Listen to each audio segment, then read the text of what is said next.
And Ronan Farrow is here to discuss his new book. Good to see you. Always a pleasure. So, Ronan, let me ask you, you're facing a lot of pushback from all sides for this book. As you know, NBC has released a statement. They say it's built on a series of distortions, confused timelines, and outright inaccuracies. There's also been questions raised about your fact-checking process. Just describe for our viewers who will see those statements and wonder about this book. How do you clarify some of the things that To be clear, I don't think that's an accurate framing. There have been no questions in the press about the reporting, about the fact-checking. This was fact-checked by one of the senior fact-checkers at The New Yorker, one of the most meticulous fact-checking processes I've ever lived through. Many, many hours of seeking comment from every source in this thing. So the reporting has really proved unassailable in the face of, as you referred to, a spin campaign that often accompanies my stories. You know, when the CBS stories first broke about misconduct by Les Moonves and former leadership at this company, very similar operation, lots of detailed memos, lots of efforts to kind of personally attack both me and sources. But what you saw after that was a conversation about accountability. And what you're seeing in this case, too, is, yes, memo after memo and full court press. The Washington Post revealed that NBC executives basically turned it into a full-time job to try to rebut these allegations before the book even came out. There's a lot of people with a lot of secrets who are very concerned about this investigative reporting coming out. And what we've seen now in the last few days is journalists at NBC, many of whom are sources in this story, many of whom have poured out support in recent days and talked about their own experiences, saying, hey, we need accountability. We need a conversation in the media about how we hold our leadership accountable and make sure our coverage is independent. And the other way they're sort of criticizing you is they essentially say, you know, it's one thing to criticize the place that we used to be, but to criticize who we are now is just an example of you having an axe to grind. Yes. So, you know, one of the things uncovered in the book with an extensive paper trail is that there were 7 secret agreements, non-disclosure agreements, with women who had complaints about misconduct within this company in a period where previously NBC had said there were no agreements. Now, some of those were with Matt Lauer, some were with others, but all of them show that there is a pattern. And yes, the current leadership says, this was all our previous bosses. We didn't know anything.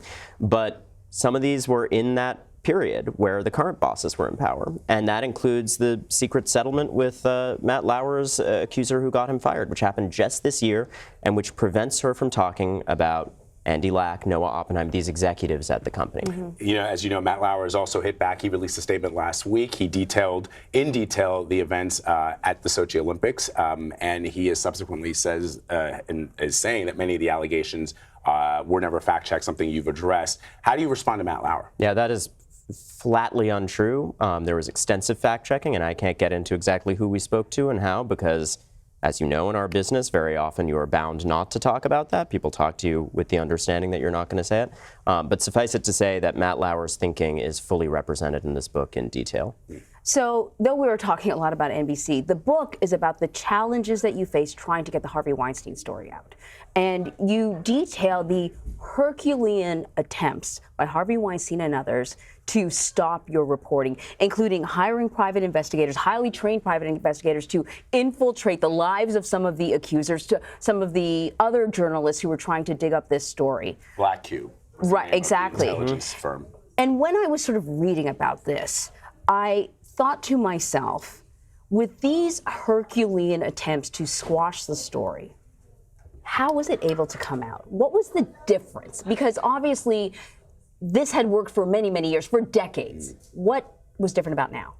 The working of these systems that shut down stories for decades, as you say, is at the heart of catch and kill.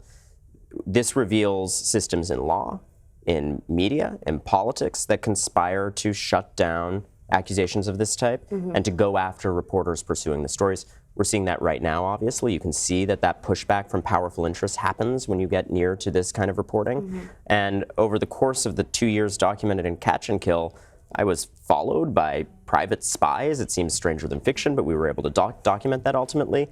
I was pursued by individuals with false identities and front companies. These were layers and layers of cloak and dagger operations designed to intimidate both reporters, not just myself, but several reporters working on this, and also sources who were doing a brave thing coming forward. So can I ask you the flip side to that question? With resources of that magnitude dedicated to squashing a story like that, how are we to feel confident that the system can really change? I think that the conversation we are seeing right now within the institutions that are discussed in this book, AMI, the publisher of the National Enquirer, which was secretly digging up dirt for Harvey Weinstein and for Donald Trump. There are big new revelations in this book about Donald Trump. The NBC News leadership that is now under fire from journalists within their organization, we're seeing a push towards accountability. This is a book about crimes and cover-ups, but it's also a book about brave people coming forward and saying enough over and over again in every room where a crime or a cover-up happens. So I close the back cover of this book and feel hopeful. I hope that's the reaction others have. You know, so many women have come out and spoken about the Me Too movement to reflect on their experience and your experience in reporting this. And I want you to talk about, because Matt Lauer's attorney says you're attempting to monetize the Me Too movement.